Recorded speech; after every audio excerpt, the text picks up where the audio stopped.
The morning sun barely touched the horizon when Marcus Chen stood before his bathroom mirror, carefully adjusting the high collar of his ceremonial uniform. Every gold button gleamed under the light, each crease in the fabric pressed to perfection. The deep crimson jacket with its ornate braiding felt heavier than usual today, though he had worn it countless times during his 12 years serving in the Royal Guard at Buckingham Palace. His hands trembled slightly as he fastened a ceremonial sword to his belt. Sarah would have laughed at his nervousness. She always found it amusing how a man who stood motionless for hours protecting the Queen could become anxious about a simple wedding. But this was not just any wedding. This was James Patterson's wedding, his younger brother in every way that mattered. Even if they shared no blood, Marcus and James had met during their first week of military training 15 years ago. Two scared young men, barely 19, trying to prove themselves worthy of serving their country. James had been the one with the quick smile and easy charm, making friends wherever he went. Marcus had been quieter, more reserved, carrying the weight of being the first in his family to join the military. They became inseparable almost immediately. Two sides of the same coin.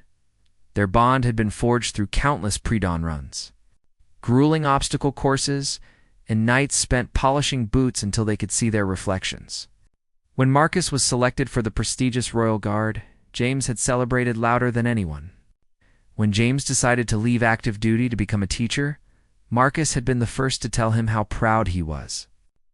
Through promotions and disappointments, through failed relationships and family struggles, they had been there for each other. The wedding invitation had arrived 3 months ago, delivered in person by James himself. Marcus remembered opening his apartment door after a long shift to find his friend standing there with the biggest grin on his face. James had thrust the cream-colored envelope into Marcus's hands and announced that he was marrying Emily Richardson, the art teacher he had been dating for 2 years. Marcus had met Emily several times and liked her immediately. She was kind, patient, and made James happier than Marcus had ever seen him. What happened next was something Marcus would never forget. James had grabbed his shoulders, looked him straight in the eye, and said something that made Marcus's throat tight with emotion. James told him that having Marcus at the wedding was not just important, it was essential. He said Marcus was the brother he had chosen, the person who knew him better than anyone else in the world. Then James had asked something unusual. He wanted Marcus to attend the wedding in his full Royal Guard ceremonial uniform. Marcus had been confused at first. Ceremonial uniforms were typically reserved for official duties, state occasions, and specific military events. Wearing one to a civilian wedding was highly unconventional. He had started to explain this to James, but his friend had held up his hand to stop him. James explained that Marcus's service, his dedication, and his role as a Royal Guard were huge parts of who he was. James said he wanted Marcus there not just as a guest, but as a representation of everything they had been through together.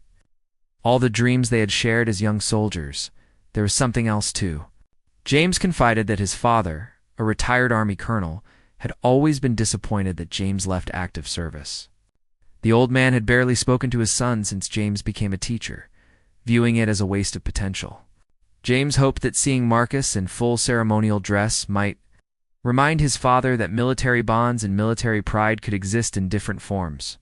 He wanted his father to see that James's best friend had achieved something remarkable, that this achievement was connected to their shared past. Marcus had been hesitant. He knew the regulations, understood the protocols. But James was not just asking as a friend. He was asking as a brother. After several conversations with his commanding officer and filling out the proper paperwork, Marcus received permission to wear his uniform to the wedding. The approval had come with one condition. He must conduct himself with the same dignity and bearing he showed while on duty. Marcus had no problem with that requirement. Now, standing in his small apartment, Marcus studied his reflection one final time. The uniform transformed him. The crimson jacket with its gold braiding spoke of tradition and honor. The white belt and gloves represented purity of purpose. The ceremonial sword was a symbol of his oath to protect and serve.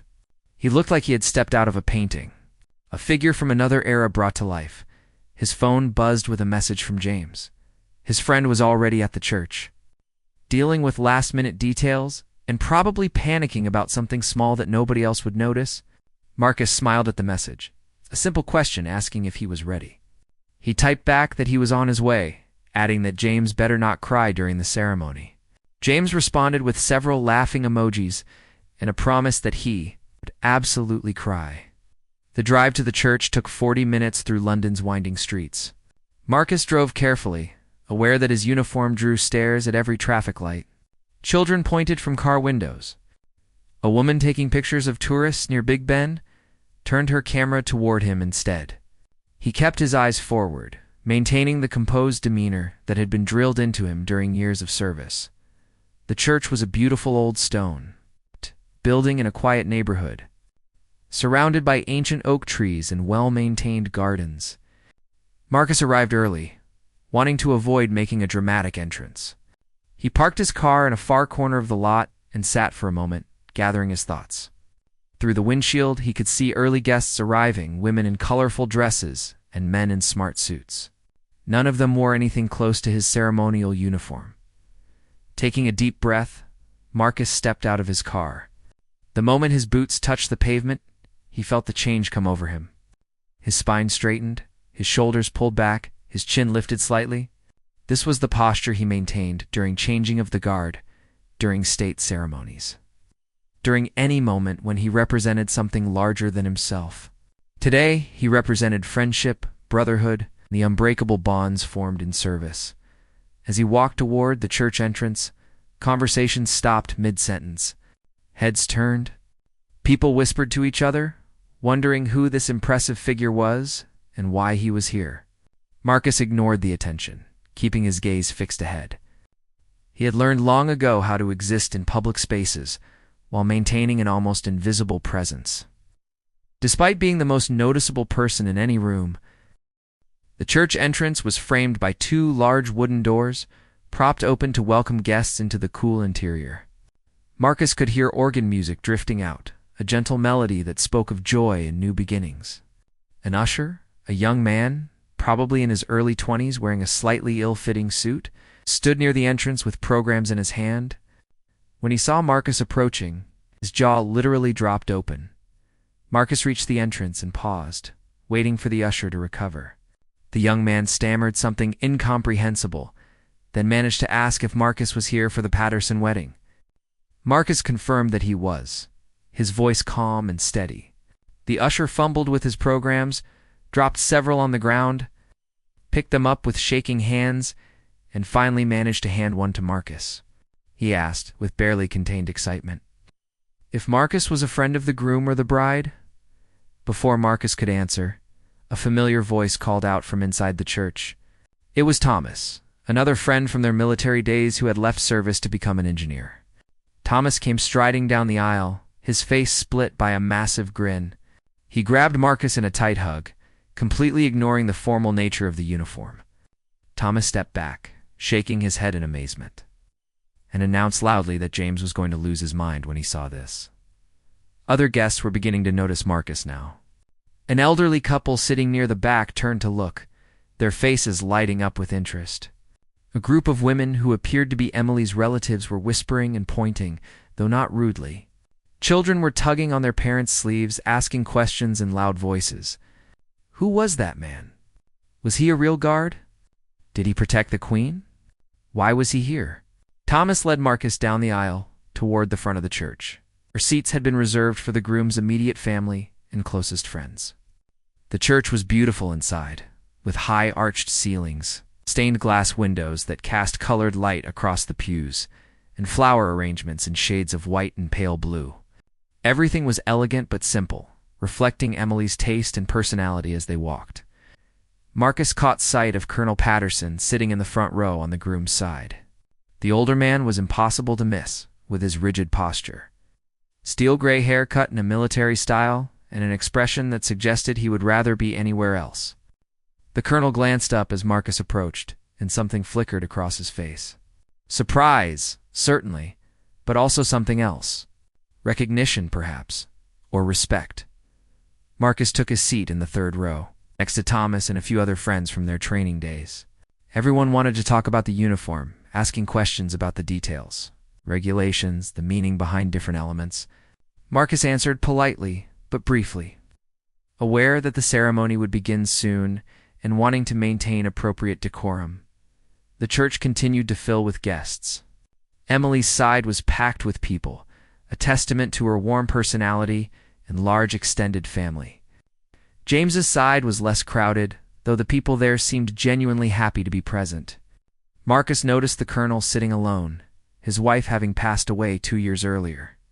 The old man stared straight ahead, not engaging with anyone around him, slated by his own disappointment and stubborn pride. Music suddenly shifted, signaling that the ceremony was about to begin. Everyone stood as the processional started. The bridesmaids came first, walking slowly down the aisle in flowing dresses the color of seafoam. They were followed by Emily's maid of honor, her younger sister, who was beaming with happiness. Then came Emily herself, escorted by her father, looking absolutely radiant in a simple but elegant wedding dress. But Marcus was watching the front of the church, where James stood next to the vicar. His friend looked terrified and ecstatic at the same time, his eyes locked on Emily as she walked toward him. James was wearing a perfectly fitted navy suit that Emily had helped him choose, and for a moment, he looked like he might actually faint from the overwhelming emotion of the moment. Then James saw Marcus. Their eyes met across the crowded church, and Marcus watched his friend's expression change completely. James's mouth opened slightly, his eyes went wide, and then the biggest smile Marcus had ever seen spread across his face. James blinked rapidly, clearly fighting back tears, and pressed his hand to his chest as if his heart might burst. He mouthed 2 words, "Thank you." Marcus gave the smallest nod, maintaining his formal bearing, but allowing the warmth in his eyes to convey what he felt. This was why he had worn the uniform, why he had gone through the paperwork and the approval process. To give his brother this moment, this visible representation of their bond and their shared history, the ceremony began with traditional words about love, commitment, and the joining of 2 lives. The vicar spoke about marriage as a partnership built on trust, respect, and mutual support. Marcus found himself thinking about his own life, about the relationships he had let slip away because of his dedication to duty. He had always told himself there would be time later. But watching James and Emily exchange glances, full of love and promise, made him wonder if he had been wrong. When the vicar asked if anyone objected to the union, the traditional pause felt heavier than usual. Marcus could hear the colonel shift in his seat, and for a terrible moment, he wondered if the old man might actually say something. But the moment passed in silence, and the ceremony continued. James and Emily had written their own vows. James went first, his voice shaking with emotion as he promised to support Emily's dreams, to laugh with her every day, and to never stop working to be worthy of her love. He talked about how she had taught him that leaving the military was not giving up, but rather choosing a different way to serve. He said she had shown him that teaching young minds was just as important as defending the nation, maybe even more important in the long run. Emily's vows were equally moving. She promised to honor James's past while building their future together. She said she loved his loyalty, his dedication, and his enormous heart. She thanked him for being patient with her, for understanding when she needed space, and for always knowing how to make her smile even on the hardest days. By the time she finished, there was hardly a dry eye in the church. The exchange of rings came next, simple platinum bands that caught the light streaming through the stained glass windows. Then came the pronouncement, the declaration that they were now husband and wife, and the invitation for James to kiss his bride. James pulled Emily close and kissed her with such joy and tenderness that spontaneous applause broke out across the church. As the newly married couple walked back down the aisle together, James made a point of stopping next to Marcus's row. He reached out, and Marcus stood, taking his friend's hand in a firm grip. No words were exchanged, but none were needed. Everything they wanted to say was communicated in that moment of connection.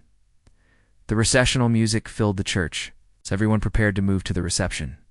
People were standing, gathering their things, and talking excitedly about what a beautiful ceremony it had been. Marcus remained seated for a moment longer, watching the happiness surrounding him and feeling grateful to have been part of it. The reception was being held at a country estate about 20 minutes from the church. a beautiful property with manicured gardens and a large tent set up on the back lawn. Marcus followed the stream of cars along winding country roads. His uniform jacket now carefully hung in the back seat to avoid wrinkling during the drive. He wore just the white dress shirt and black trousers for the moment, planning to put the jacket back on before entering the reception. When he arrived at the estate, the parking area was already filling up. Marcus found a spot under a large tree and took a moment to compose himself before putting his jacket back on. The ceremony had been emotional, more so than he had expected. Watching James marry Emily had stirred something in him, a longing for that kind of connection and commitment. He pushed the feeling aside, focusing instead on the celebration ahead. With his uniform complete once more, Marcus made his way toward the tent. The sounds of laughter and conversation grew louder as he approached. The tent was enormous, with clear sides that allowed natural light to flood in. Round tables were arranged throughout, each covered with white linens and decorated with simple but elegant centerpieces of wildflowers. A dance floor occupied one end, and a small stage for the band sat at the other as Marcus entered, heads turned once again. A photographer, who had been capturing candid shots of arriving guests, immediately swung her camera toward him, clicking rapidly. Marcus maintained his composure, used to being photographed during ceremonial duties. The photographer approached him after a moment, asking if she could take a formal portrait. Marcus agreed, standing against a backdrop of flowering bushes while she adjusted her settings. Inside the tent, Emily's mother was directing people toward their assigned tables. She was a warm, energetic woman in her late 50s, wearing a lavender dress and a smile that seemed permanently fixed on her face. When she saw Marcus, she actually gasped, pressing her hand to her chest. She rushed over, introducing herself as Patricia, and thanking him profusely for coming in such magnificent attire. She said Emily and James had mentioned he might wear his uniform, but seeing it in person was absolutely breathtaking. Patricia grabbed Marcus's arm and insisted on introducing him to various relatives. He met Emily's aunts, uncles, cousins, and family friends, each person more impressed than the last. They asked about the Queen, about his duties, about whether he had ever met any celebrities or dignitaries. Marcus answered each question graciously, though he was careful not to disclose any sensitive information about his actual responsibilities. The one person Marcus wanted to talk to, however, was avoiding him. Colonel Patterson sat alone at a table near the edge of the tent, nursing a glass of whiskey and watching the festivities with a detached expression. Marcus had tried to make eye contact several times, but the colonel always looked away, his jaw tight with some unspoken tension. Thomas appeared at Marcus's elbow, handing him a glass of champagne. He told Marcus that James and Emily would be arriving soon for the grand entrance, and that James had specifically requested Marcus be near the front to see his reaction. Thomas also mentioned in a lower voice that the colonel had been in a foul mood all day, making comments about wasted potential and poor life choices. Thomas looked worried, concerned that the old man might say something to ruin James's happiness. Before Marcus could respond, the band's music changed to an upbeat tune, and the master of ceremonies announced the arrival of the new Mr. and Mrs. Patterson. Everyone stood, applauding as James and Emily entered the tent hand in hand, both glowing with joy. They made their way to the center of the dance floor for their first dance, a sweet, romantic song that Emily had apparently chosen. Watching them sway together, completely lost in each other, Marcus felt his throat tighten again. James looked at Emily like she was the only person in the world. Emily rested her head on James's shoulder, her eyes closed, a peaceful smile on her face. They moved together naturally, as if they had been dancing like this for decades rather than just beginning their journey. When the song ended, the master of ceremonies invited others to join the couple on the dance floor. Parents came first, Emily's father dancing with her while James danced with one of Emily's aunts. Since his mother had passed, then friends and relatives flooded the floor, filling the space with movement and laughter. Marcus remained at his table, content to observe rather than participate. He was not much of a dancer anyway, and the uniform made movement more restrictive. He watched Thomas successfully convince a bridesmaid to dance with him, watched children run between the tables playing some improvised game. watched elderly couples move slowly together with the practiced ease of long partnership. Dinner was served family style, with platters of food passed around each table. There was roasted chicken, grilled vegetables, fresh salads, warm bread, and more. The food was excellent, and the conversation at Marcus's table was lively. He sat with several of James's colleagues from the school where he taught, along with a few of Emily's friends. They asked Marcus about his most memorable moments as a royal guard, and he shared a few amusing stories that were appropriate for public discussion. One story in particular made everyone laugh. Marcus described a rainy day at Buckingham Palace, when a tourist's umbrella had blown inside out and hit him in the face while he was standing guard. He had not flinched or reacted in any way, maintaining his position perfectly still while the embarrassed tourist apologized profusely and tried to fix the umbrella. The tourist had been so flustered that they took several photos of Marcus as an apology, as if photographic evidence would somehow make up for the umbrella incident. As dinner concluded, as the best man stood to give his toast. He was Emily's brother-in-law, married to her older sister, and he spoke warmly about how James had immediately fit into their family.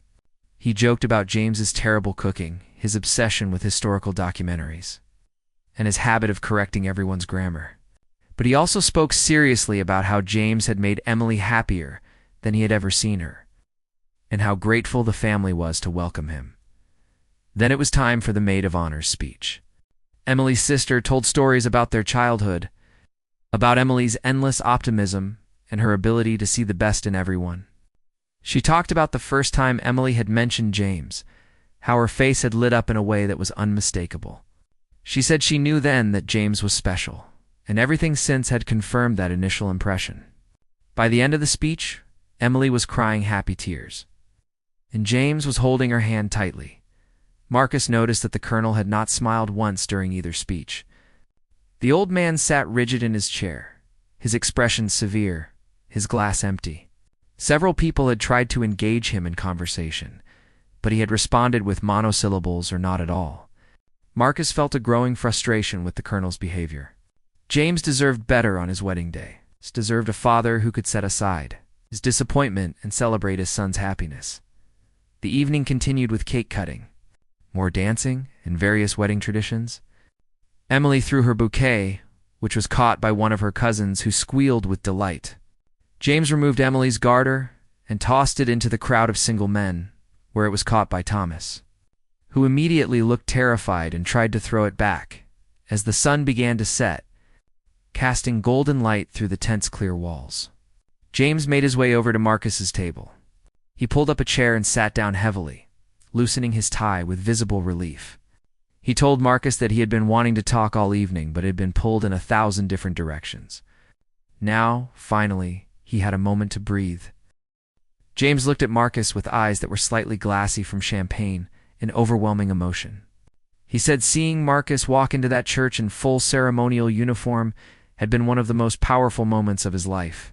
He had not fully understood what it would feel like until that actual moment, when he saw his best friend standing there representing everything they had once been and everything they had become. James admitted he had nearly started crying right there at the altar, and only Emily's gentle squeeze of his hand had kept him composed. Marcus told James he looked happy, truly happy, and that Emily was perfect for him. James agreed enthusiastically, launching into a slightly rambling speech about how lucky he was, how he could not believe Emily had agreed to marry him, and how he was going to spend the rest of his life making sure she never regretted that decision. It was the kind of conversation that only happens when someone is riding the high of the best day of their life, when emotions are running so high that every filter disappears. Then James's expression changed, becoming more serious. He leaned closer to Marcus and mentioned his father. He said the colonel had barely spoken to him all day, had not congratulated him after the ceremony, and had spent the entire reception sitting alone, looking miserable. James said he had tried to talk to his father earlier, but the old man had simply nodded and turned away. The pain in James's voice was evident, the old wound of his father's disappointment, reopening even on his wedding day. Marcus asked if James wanted him to try talking to the colonel. James looked surprised by the offer, then thoughtful. He said he was not sure it would help, but he appreciated the willingness to try.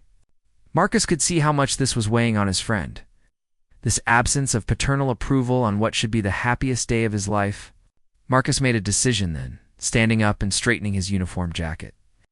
He told James to go enjoy his wife and his wedding, and to let him handle the colonel. James grabbed Marcus's hand, shaking it firmly, his eyes conveying gratitude that words could not fully express. Then he stood, pulled Marcus into a quick hug despite the formal uniform, and headed back toward Emily, who was laughing with her cousins on the dance floor. Marcus watched him go for a moment, then turned his attention toward the table where Colonel Patterson sat alone. The walk across the tent felt longer than it should have. Marcus was aware of people watching him, wondering where he was going in such a purposeful manner.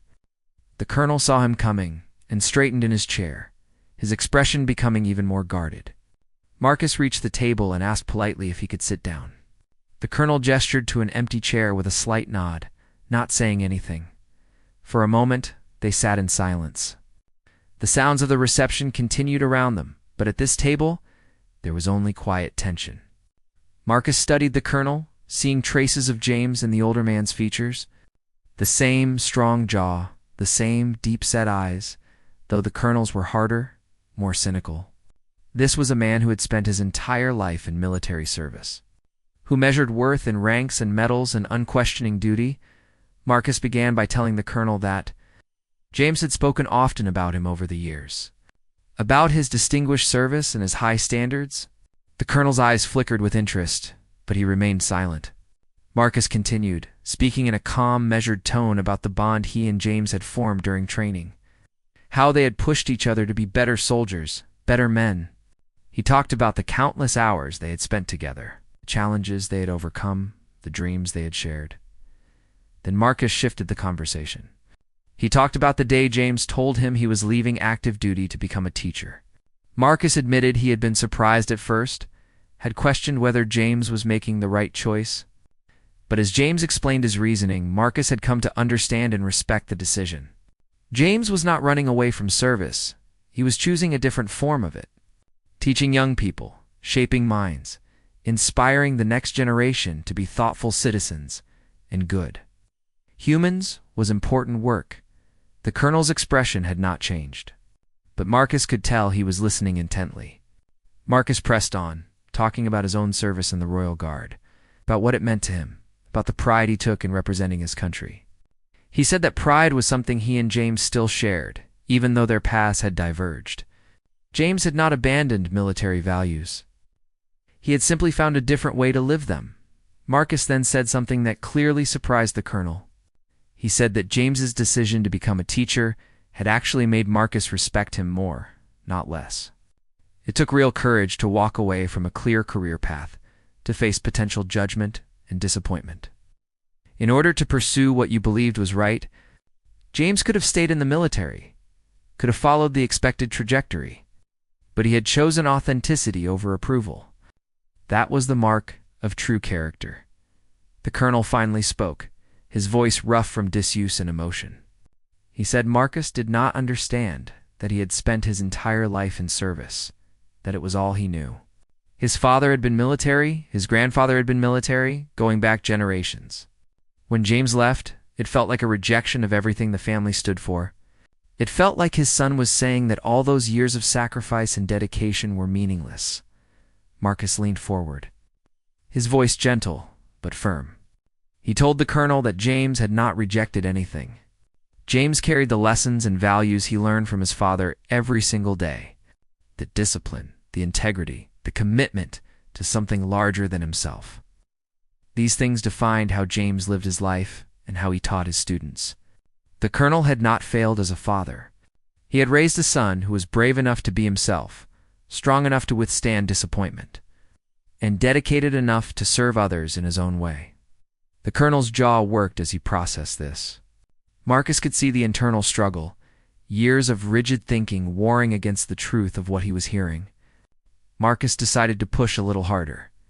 He said that James was about to start a new chapter of his life with Emily, and it would mean everything to him to have his father's blessing. Not approval of his career choices necessarily, but acknowledgement that he was a good man, worthy of respect and love. Something in the colonel's face shifted. His eyes became slightly glassy, and he looked away, blinking rapidly. When he looked back at Marcus, there was something different in his expression. Not quite acceptance, but perhaps the beginning of understanding. He asked Marcus how long he had been in the Royal Guard, and Marcus told him 12 years. The colonel nodded slowly, saying that was impressive, that it took real dedication to maintain that level of service. Then the colonel did something unexpected. He asked about the uniform, about the specific meanings of different elements, about the selection process for the Royal Guard. Marcus answered each question thoroughly. And as they talked, he could see the colonel relaxing slightly, engaging with the conversation in a way he had not done all day. They were speaking the same language now, the language of military tradition and honor. After several minutes of this exchange, the colonel sat back in his chair and was quiet for a long moment. Then he said something that Marcus would never forget. He said that perhaps he had been wrong, that perhaps there were many ways to serve and to honor one's values. He said James was lucky to have a friend like Marcus, someone who understood both worlds and could bridge the gap between them. Marcus seized the moment, knowing this might be the only opportunity. He told the colonel that James was right over there, celebrating with his new wife, and that it would mean the world to him if his father came over to offer congratulations.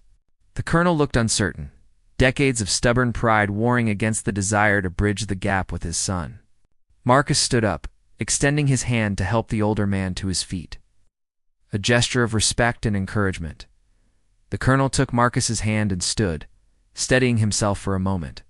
Together, they walked across the tent toward where James and Emily were standing with a group of friends. As they approached, James noticed them coming, and his expression changed from joy to apprehension. He clearly had no idea what Marcus and his father had been discussing, and seemed prepared for potential conflict. But Marcus stepped aside, giving the colonel space to move forward. The old man stood before his son, and for a long moment neither of them spoke. The conversation around them died down as people sensed something important was happening. Emily gently touched James's arm, offering silent support, her eyes moving between father and son with concern. The colonel cleared his throat, and when he spoke, his voice was thick with emotion that he was struggling to contain. He told James that the uniform Marcus wore, that symbol of service and dedication, had reminded him of something important. He said he had been so focused on the path he thought James should take that he had failed to see the path James had actually chosen was equally honorable. He said that teaching young minds, shaping the future through education, was service to the nation just as surely as wearing a uniform. James's eyes widened, shock replacing apprehension. His father continued, saying that he had been wrong to show disappointment. Wrong to let his own rigid expectations damage their relationship. He said he could see now that James was exactly the man he had hoped to raise, principled, dedicated, and brave enough to follow his own convictions. The colonel's voice cracked on the last words, and he reached out. Pulling James into an awkward but genuine embrace, James returned the hug fiercely, his own tears flowing freely now. Around them, wedding guests who had noticed the interaction were wiping their own eyes, moved by this reconciliation. Emily was crying too, happy tears that she made no attempt to hide.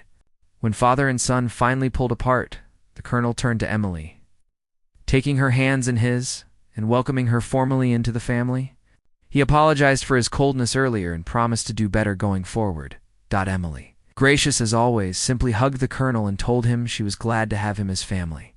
She said James loved him deeply and had always hoped for this moment. The colonel nodded, seeming unable to speak further without breaking down completely. He excused himself, saying he needed a moment, and walked toward the edge of the tent where he could compose himself away from the crowd. James turned to Marcus. The look on his face conveyed everything he felt. He did not ask what Marcus had said to his father, did not need to know the details. He simply grabbed Marcus in another hug, this one lasting longer, and whispered his thanks directly into Marcus's ear. Marcus told him that was what brothers did for each other, and that he was honored to have been able to help. The rest of the evening took on a different quality after that moment. The colonel returned to the party a changed man, or at least a man trying to change. He asked Emily to dance, and though he was stiff and awkward, the effort was clear and appreciated. He spoke with James's colleagues from school, asking about their work and listening to their answers with genuine interest. He even managed to smile a few times, though it seemed like an expression he was out of practice using. As night fell completely, and the tent was illuminated by strings of lights that created a magical atmosphere, Marcus found himself standing at the edge of the dance floor, watching the celebration. Thomas joined him, handing him another glass of champagne and commenting on what an incredible day it had been.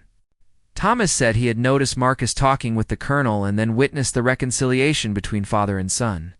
He wanted to know how Marcus had managed to get through to the stubborn old man. Marcus simply said he had spoken honestly about service, about dedication, and about the different forms both could take. He said the colonel was not a bad man, just a rigid one, who needed help seeing beyond his own experiences. The uniform had helped, creating common ground that allowed for real conversation. Sometimes, Marcus reflected, symbols mattered more than we wanted to admit. The uniform represented something the colonel understood and respected, and that respect had transferred to his willingness to listen. Thomas nodded thoughtfully, then commented that Marcus should wear the uniform more often if it had that kind of power. They both laughed, and Marcus felt himself relaxing fully for the first time all day. The tension of wanting everything to go perfectly, of hoping the uniform would have the impact James had hoped for, all of that drained away. The day had been a success in ways even beyond what they had planned. James and Emily were dancing again. It's time to a slow song that had most of the couples on the floor. They moved together with easy grace, talking quietly to each other, smiling and stealing kisses. They looked completely at peace, completely happy, completely ready to start their life together. Marcus felt privileged to have played a role in making this day possible, in helping to heal the rift that had cast a shadow over their happiness. Later in the evening, as the party began to wind down and some guests started to leave, James pulled Marcus aside one more time. They walked together to a quiet corner of the garden, away from the noise and lights of the tent. The night air was cool and pleasant, carrying the scent of flowers and freshly cut grass. Above them, stars were visible, bright points in the darkness. James told Marcus that he would never forget this day, and particularly would never forget what Marcus had done by wearing the uniform and talking to his father. He said it was more than he could have hoped for, more than he deserved. Marcus stopped him right there, saying James deserved everything good in life. He deserved happiness and love and reconciliation with his father. Marcus said wearing the uniform had been his honor, and helping to bridge the gap with the colonel had been his privilege. They stood in comfortable silence for a moment. Two friends who had been through so much together, who had supported each other through every challenge and celebrated every victory. Marcus thought about how far they had come from those scared 19-year-olds in basic training. They had grown into men they could be proud of, had found their own paths, and had maintained their bond through it all. James said something then that struck Marcus deeply. He said that the uniform Marcus wore represented dedication, discipline, and service to something greater than oneself. But standing here now, James could see that Marcus embodied all those qualities with or without the uniform. The uniform was impressive, certainly, but it was the man wearing it who truly mattered. Marcus's loyalty, his integrity, his willingness to help others even when it was difficult, these were the real measures of who he was. Marcus felt his throat tighten at his friend's words. He was not accustomed to such direct expressions of emotion and appreciation. In his world of discipline and duty, feelings were often kept carefully controlled. But here, under the stars with his best friend on the most important day of his life, Marcus allowed himself to be vulnerable. He told James that their friendship had been one of the constants in his life, one of the things that kept him grounded when the pressures of service became overwhelming. James clapped him on the shoulder, and they stood together in silence, both processing the depth of their connection. Finally, James said they should probably get back before Emily sent out a search party. They walked back toward the tent, their footsteps crunching on the gravel path, the sounds of music and laughter growing louder as they approached. Inside the tent, Emily was indeed looking for James. She needed him for the final, traditional send-off, where they would run through a tunnel of sparklers held by their guests. Everyone was gathering outside, being handed sparklers by the wedding coordinator. Marcus took his place in the line, accepting a sparkler from a smiling bridesmaid who told him he had made the wedding extra special just by being there. The sparklers were lit, creating a tunnel of golden light in the darkness. James and Emily appeared at one end, holding hands and grinning at each other. Then they ran through the tunnel of light, surrounded by cheers and well wishes, their faces illuminated by joy and sparkler glow. At the other end, a car waited to take them to a hotel for their wedding night before they left for their honeymoon in Scotland. The next day, before getting into the car, Emily rushed back to hug several people, including Marcus. She thanked him for everything, for coming in his beautiful uniform, for making James so happy, for talking to the colonel. She said she knew what he had done, even if she did not know the exact words, and she would forever be grateful. Then James was pulling her toward the car, laughing and telling her they needed to go before midnight struck, and they turned into pumpkins. As the car drove away, decorated with flowers and trailing tin cans that someone had attached, the guests cheered and waved. Marcus stood watching until the taillights disappeared around a bend in the road. He felt a curious mix of happiness and melancholy, thrilled for his friends, but acutely aware of his own solitary life. Thomas appeared beside him again, this time with 2 glasses of whiskey instead of champagne. He handed one to Marcus and proposed a toast to James and Emily, to love and friendship, and to the strange ways life worked out. They drank, the whiskey warm and smooth, and then Thomas said something perceptive. He told Marcus that watching him today, seeing how much his presence meant to James and how he had helped heal a family rift, had reminded Thomas why they had all wanted to serve in the first place. It was not about the uniforms or the ranks or the recognition. It was about being there for others. It's about using whatever you had to make things better. Marcus had not thought about it in quite those terms. But Thomas was right. The uniform had been important today, but only as a tool to achieve something meaningful. Without the genuine care for James's happiness, without the willingness to have a difficult conversation with the colonel, the uniform would have been just fancy clothing. It was the combination of symbol and substance that had made the difference. The reception was officially over now. With guests dispersing to their cars or to rooms in the estate's guest house, Marcus found himself walking back to his car slowly, unwilling for the evening to end. He thought about the colonel's transformation, about the look on James's face during the ceremony, about Emily's grace and warmth. He thought about all the small moments that had combined to create this perfect day. When he reached his car, Marcus took off his jacket one final time, hanging it carefully in the back seat. He loosened his collar and leaned against the car door, looking up at the stars. The night was peaceful, with only the distant sound of guests saying their goodbyes breaking the silence. Marcus felt satisfied in a way he rarely did, knowing he had helped create something important today. His phone buzzed with a message from James, even though they had just left for their hotel. His friend had taken a moment to send one final thank you. The message was simple, but heartfelt, saying that having Marcus there today had completed everything, had made the wedding truly perfect. James said he loved him like a brother and always would, regardless of where their paths led. Marcus read the message several times, then saved it, knowing he would want to return to these words in the future. Driving home through the quiet country roads, Marcus reflected on the day's events. He had worn the uniform dozens of times for ceremonies and official functions, but today had been different. Today, the uniform had represented something personal, something beyond duty and tradition. It had been a bridge between past and present, between military service and civilian life, between a disappointed father and his accomplished son. When Marcus finally reached his apartment in the early hours of the morning, he carefully removed his uniform and hung it up properly. Each piece was treated with the respect it deserved, cleaned and stored, according to regulations.